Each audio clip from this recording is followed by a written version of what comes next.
Thank you all for joining us today at the National Press Club. My name is Mark Sheff. I am a reporter with Crane's Workforce Management, and we welcome for a Newsmaker. We welcome you for the Newsmaker discussion addressing America's air quality crisis by reducing tailpipe greenhouse gas emissions and air pollution. Recently, research has revealed that tangible links from particulate material emissions from vehicle tailpipes, a main cause of air pollution.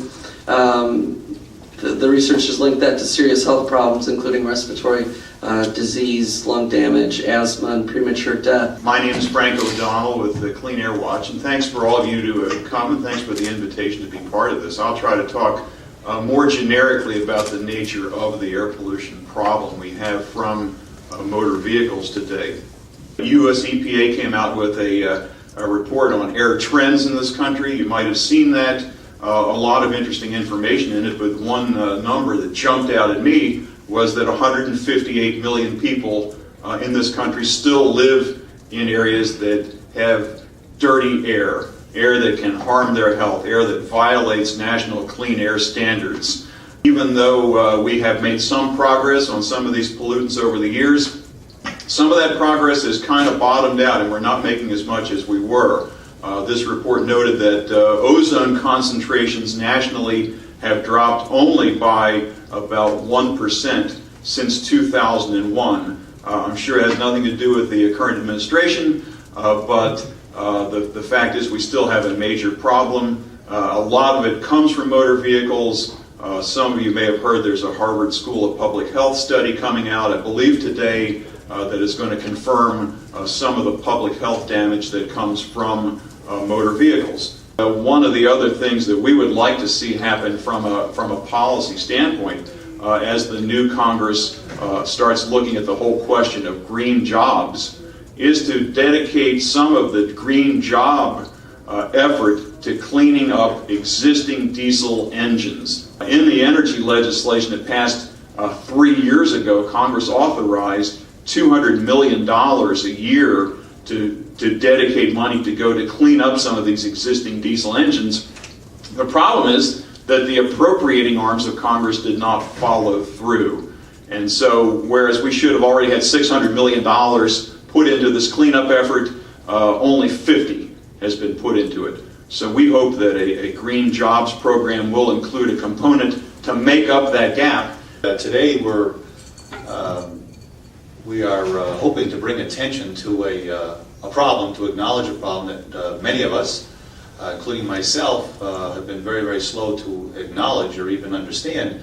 That every time we drive a car, we are creating toxic waste pollution out of the tailpipe of our car that threatens in a very serious and profound way the health of ourselves, our families, and our communities. And one of the things we hope to do today is to stimulate discussion about what is the appropriate action to take. First, to acknowledge that this stuff that comes out of the tailpipe can have serious and profound impacts on our health. And then to resolve as individuals in communities, and as a nation, and as part of a world community, since this is a technology which is ubiquitous and which all of us participate in, that we do something about it. We have last 30 or 40 years of the environmental journey that all of us have taken has really told us the importance of time, that we don't have time to fight over the acknowledgement of these problems. We need to work together to find out, sift the real from the fake. And there is plenty of data out there now to make us wake up to the toxic waste that comes out of these tailpipes. There isn't a law, there isn't a regulation, there isn't a lawsuit that is going to solve this particular problem.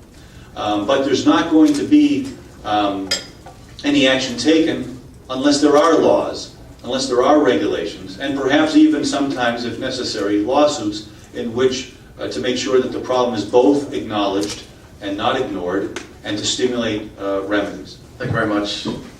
Both Frank and Jan are both public figures. They get involved in awareness to problems.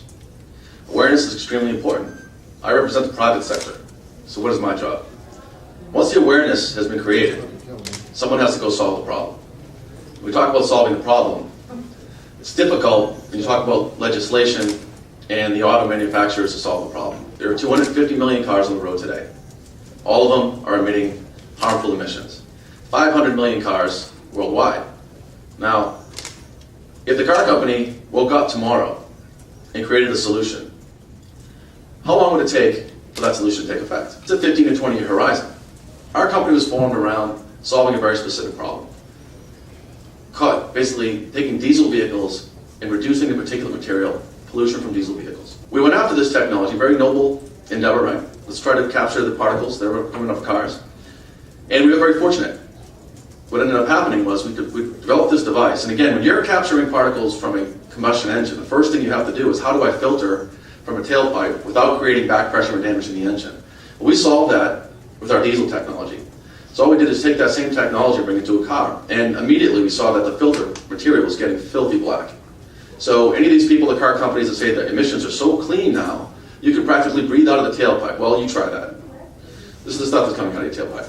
We went to a laboratory to test how effective our technology was and found a very interesting side benefit. We're actually tuning the exhaust, improving the efficiency of the vehicle, which has the effect of increasing fuel economy and lowering the CO2 output.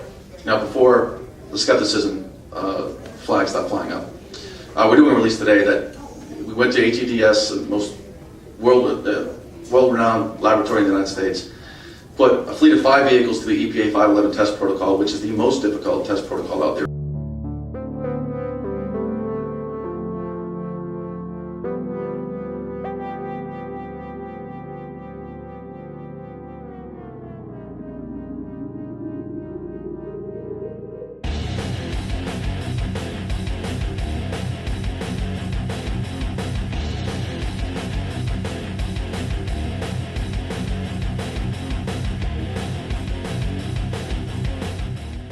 So let's, sort of band-aid the problem today by reducing the emissions of the currently existing vehicles, both CO2 and particulate.